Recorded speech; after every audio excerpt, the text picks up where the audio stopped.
পশ্চিম মেদিনীপুর জেলার গড়বেতাতে নিজের হাতের লেখা এবং নিজের আঁকা ছবি দিয়ে মাসিক পত্রিকা তৈরি করতে চলেছেন দ্বারকা গ্রামের ছেলে আব্দুল্লাহ। মধ্যবিত্ত বাড়ির ছেলে আব্দুল্লাহ বর্তমানে চন্দ্রকোনা রোডের গৌরব গুইন কলেজের ছাত্র। ছোট থেকেই ছবি আঁকার প্রতি প্রচন্ড নেশা, লিখতেও পারত খুব সুন্দর। প্রতিবেদন লেখায় নেশা সব দিন। দীর্ঘদিনের প্রচেষ্টায় সম্পূর্ণ হাতে লিখে রাজনৈতিক সংবাদ দূরে রেখে সমাজ সচেতনতামূলক খবরে ভর্তি করে হাতে লেখা পত্রিকা গড়ে তাক লাগিয়েছে আব্দুল্লাহ। তার মা বাবার কথায় ছেলেকে কখনো কোনো বিষয়ে জোর করা হয়নি। নিজের মতো করে নিজের নেশা, ইচ্ছে, স্বপ্নকে মেরে ধরতে উৎসাহ দেওয়া হয়েছে। ছেলে এখনো তাই করে। আব্দুল্লাহর কথায়, নিম্নবিত্ত বাড়ির ছেলে আমি, আর্থিক চাপ মাথায় নিয়ে প্রবল দৈন্যদশা নিত্যসঙ্গী করে এগিয়ে চলেছে। কখনো চালের দানা, কখনো মুসুরের ওপর ছবি এঁকে তাক লাগিয়েছেন আব্দুল্লাহ। অঙ্কন প্রতিযোগিতায় সবসময় প্রথম হয়েছে আব্দুল্লাহ। ভবিষ্যতে আর্ট কলেজের শিক্ষক হতে চায় ছোট্ট মাটির বাড়িতে থাকা 21 বছর বয়সী আব্দুল্লাহ। তার স্বপ্নে উৎসাহ দিচ্ছে তার মা বাবা থেকে গোটা দ্বারকা গ্রাম। তার স্বপ্নে উৎসাহ দিচ্ছে তার মা বাবা থেকে গোটা দ্বারকা গ্রাম।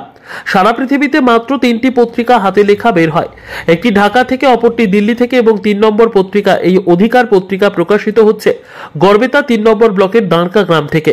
খুশি এলাকাবাসী। অধিকার পত্রিকা তুমি বের করছো, এই অধিকার পত্রিকা বের করানোর আইডিয়া কোথা থেকে? দেখুন, এটা সম্পূর্ণ আমার নিজের চিন্তাভাবনা থেকে। প্রথমত আমি বাংলাদেশের একটি আধার মানিক সম্পর্কে পত্রিকা দেখি, যেটা ওরা হাতে লেখা হতো এবং ওটার যে ছবি ওটা সম্পূর্ণ প্রিন্টিং করা হতো। এবং দ্বিতীয় হিসাবে আমি আমার পশ্চিমবঙ্গ থেকে বাংলা ভাষায় প্রকাশিত অধিকার পত্রিকা, আমি আমার নিজস্ব পেজ, আমি সোশ্যাল মিডিয়ার মধ্যে প্রতি ইংরেজি মাসের 3 তারিখ আমি প্রকাশ করে থাকি।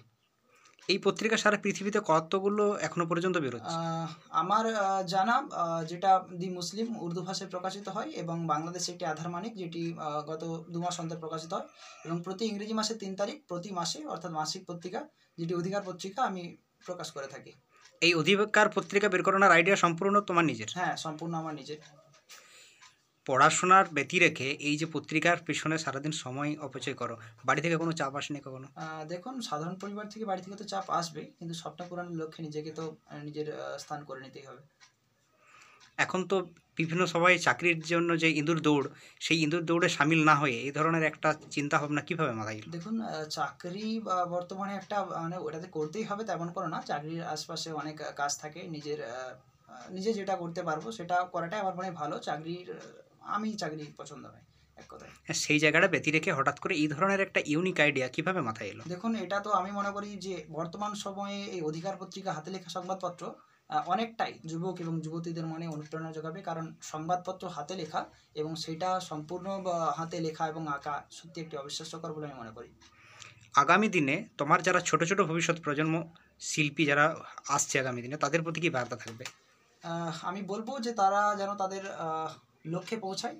কারণ লক্ষ্য যদি না থাকে, জীবনের শেষ সমাপ্তিতে হয়তো তারা পৌঁছাতে পারবে না। এবং প্রত্যেকের মনে একটা স্বপ্ন থাকা দরকার। সেই স্বপ্নের লক্ষ্যে পৌঁছানোটাই আমি মনে একান্ত প্রয়োজন, আর তাদেরকে সেটা করাই দরকার। আগামী দিনে তাদের উৎসাহ কিভাবে দেবে? তাদের উৎসাহ বলতে পারি, দেখুন, তারা যেটা ভালোবাসে সেটা যাতে এগিয়ে যায় সেদিকে, তাদের পরিবারকে সেদিকে বিশেষভাবে আগ্রহী থাকতে হবে। এই তোমার পত্রিকাটা কতদিন ধরে বেরোচ্ছে? বিগত আমি 2 বছর ধরে এটা সোশ্যাল মিডিয়াতে আমি প্রকাশ করে আসছি। আগামী দিনে এই পত্রিকা সম্পর্কে তোমার লক্ষ্য কি আছে? আমি চাইছি এই পত্রিকাকে একটি ন্যাশনাল প্ল্যাটফর্মে নিয়ে যাওয়ার জন্য। সেই চিন্তা ভাবনাই আছে আবার। ঠিক আছে, তোমার নাম? আমার নাম আব্দুল্লাহ খান। আমি এখন